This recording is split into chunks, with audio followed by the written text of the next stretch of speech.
ఈ times and seasons, ఈ కాలములు సమయములలో మనకి ఉండవలసినది ద స్పిరిట్ ఆఫ్ డిజర్న్మెంట్, వివేచన అని చెప్పండి అంతా. అది యాకోబు మిస్ అయింది వివేచన లేకనే, నేను మిస్ అయింది వివేచన లేకనే. అందుకనే పౌలు అంటాడు, ఆత్మ సంబంధమైన వివేచన మీరు కలిగి ఉండాలి. ఇష్టం వచ్చినట్లు పరిగెత్తొద్దు బిడ్డ. క్రైస్తవ జీవితంలో ఎటు వెళ్ళాలో, ఎటు వెళ్ళొద్దో, ఏం మాట్లాడాలో, ఏం మాట్లాడొద్దో, ఏ నిర్ణయం తీసుకోవాలో, ఏ నిర్ణయం తీసుకోవద్దో, ప్రతి దానికి నీవు వివేచన కలిగి ఉండాలా. పౌలు లూదియాని కలిసి వెళ్తా ఉంటాడు. అక్కడ ఒక పూతోను పట్టిన, దయ్యం పట్టిన చిన్నది, సర్వోన్నతుడైన దేవుని సేవకుల ఎగ్జాక్ట్లీ కరెక్టే చెప్తుంది. అది ఏమన్నా రాంగ్ చెప్తుంది? అది ఆయనను వెంబడించండి, మీ జీవితాలు బాగుపడతాయి. కానీ పౌలు అన్నాడు, ఏమన్నావు మళ్ళాను?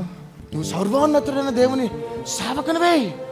నీ వర్తమానాలు వింటే సోషల్ మీడియాలో కానీ, ఫేస్బుక్లో కానీ, యూట్యూబ్లో కానీ, ఇన్స్టాగ్రామ్లో నీ ఒక్క క్లిప్పు చాలు పౌలా అనిండొచ్చు. సోషల్ మీడియా ఉంటే పూతోని దయ్యం. అప్పుడు Paul well done, well done, well done my daughter, well done అన్నడా?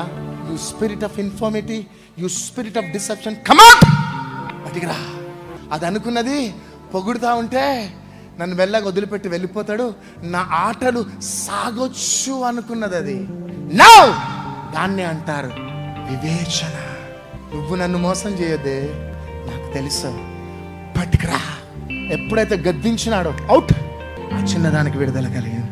విడుదల కలగగానే పౌలుని అరెస్ట్ చేసిన. మనమైతే ఏం చేస్తాం? అసలు నేను దేవుని చిత్త ప్రకారం వచ్చిందా అనిపిస్తుంది. లోపల చరసాలు లేసి బెత్తు కొట్టు పడుస్తూ ఉంటే పాటలు స్టార్ట్ చేసినాడు. పౌలు ఎక్కడ కూడా ప్రభువా నన్ను జైల్లో నుంచి విడిపించావా అని ప్రార్థన చేయలే. మనకి దెబ్బ తాకుతూనే, బస్సు దొరకకపోతేనే ఎక్కడ లేని విలాప వాక్యములు. ఎందుకు ప్రభువా నా భర్త ఈరోజు మహాశ్రమలగాలం. కానీ పౌలు చెరసాలలో వేసిన ఏ ఒక్క రోజు కూడా నన్ను విడిపించావా అని ప్రార్థన చేయాలి. చేతులు పైకి ఎత్తి చెప్పు. తనకు తెలుసు ఒక జైలర్ రెడీగా ఉన్నాడు రక్షణ కోసం. చేతులు పైకెత్తి గట్టిగా చప్పట్లు కొట్ట.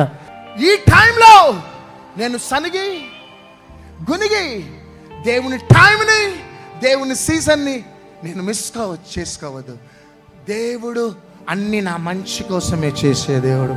ఆయన అన్ని సార్లు చెరసాలలో వెళ్ళినాముడు కాబట్టే ఈరోజు మనం 14 పత్రికలు చదువుతున్నాం. చేతులు పైకెత్తి గట్టిగా చప్పట్లు కూడా.